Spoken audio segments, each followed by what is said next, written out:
Liz, nakita ko kanina na nag-work kayo ng husband mo and ng best friend mo. So, working with your husband, for me, it's special.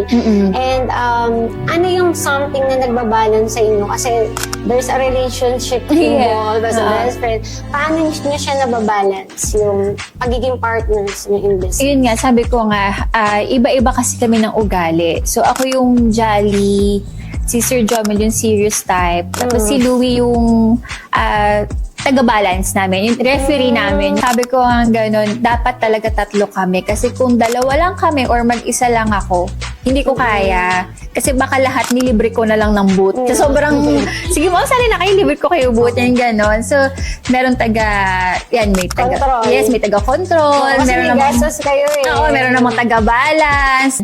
So sabi ko nga, sa aming tatlo, perfect chemistry kami kahit magkakaiba kami ng ugali. But end of the day, tatawanan lang namin. Kunyari, mainit ulo namin kanina.